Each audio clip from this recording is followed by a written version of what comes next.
शंकराचार्य जी ने हाल ही में गौ ध्वज यात्रा नॉर्थ ईस्ट में अरुणाचल, नागालैंड, मेघालय में निकालने का प्रयास किया। उनका लक्ष्य ये था कि इसके माध्यम से नॉर्थ ईस्ट के लोगों में गौ के प्रति सम्मान पैदा करना और उन्हें गौकशी को रोकने के लिए प्रेरित करना कि वे गाय को ना काटें बल्कि उसके संरक्षण के लिए काम करें। उनका ये मानना था कि इससे वो एक हिंदू धर्म के समर्थन में एक प्रचार करेंगे। संविधान के आर्टिकल 25 के तहत सबको रिलीजन रखने की आज़ादी, उसका प्रचार करने की आज़ादी है जब तक कि कोई वायलेंस ना करे। परंतु जैसे ही शंकराचार्य जी की यात्रा असम से आगे पहुंचती है तो अरुणाचल के ऑल अरुणाचल स्टूडेंट यूनियन आपासू या जो भी इस तरह का नाम है, वो स्टूडेंट यूनियन इकट्ठी हो जाती है और ये कहती है कि अगर शंकराचार्य को उतरने दिया तो वायलेंस पैदा हो जाएगा, खतरा हो जाएगा, अशांति फैल जाएगी, वो हमारे कल्चर पर अटैक कर रहे हैं। ठीक है, अगर इंडिजीनियस पीपल पहले से बीफ का कंज्यूम करते थे तो भी अगर कोई प्रचारक आता है उन्हें ये मैसेज देता है कि भाई आप गऊ को छोड़ दें, गऊ को ना खाएं, तो आपका रिलीजन जो आप जो है हिंदुइज्म को एक्सेप्ट कर सकते हैं, अडॉप्ट कर सकते हैं अगर आप चाहें, तो ऐसा प्रचार करने में दिक्कत क्या है? बैन तो नहीं लगा रहे शंकराचार्य जा करके।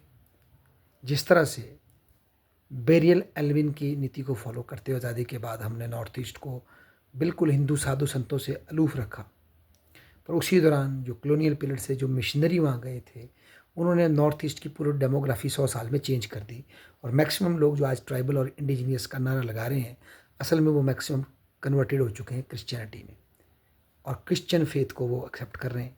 जबकि जब क्रिश्चियन फेथ आया और उनके ट्राइबल गॉड्स को छोड़कर उन्होंने जीसस क्राइस्ट को अपनाया, चाहे नागालैंड में, चाहे कुछ अरुणाचल के पोर्शन में, चाहे मेघालय के पोर्शन में, क्या तब उनकी आइडेंटिटी हर्ट नहीं हुई? तब उनकी फीलिंग हर्ट्स नहीं हुई? मतलब लोगों को अपनी बात रखने का आज़ादी होनी चाहिए। आप नहीं अडॉप्ट करना चाहते, वो आपकी मर्जी है। शंकराचार्य कर क्या सकते हैं, अपनी बात ही रख रहे हैं। तो क्या अगर हिंदू गऊ को होली एनिमल मानते हैं तो क्या उसके लिए प्रचार नहीं कर सकते?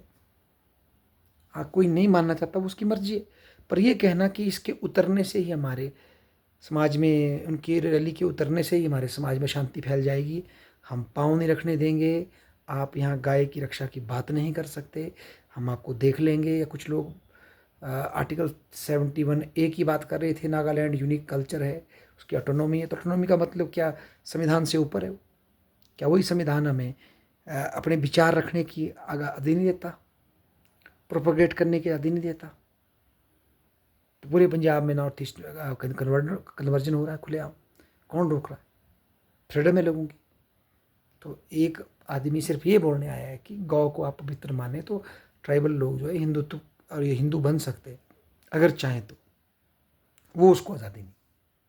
मिशनरीज ने 100 साल में पूरा नॉर्थ ईस्ट कन्वर्ट कर दिया, ट्राइबल बेल्ट, तो उससे कोई दिक्कत नहीं।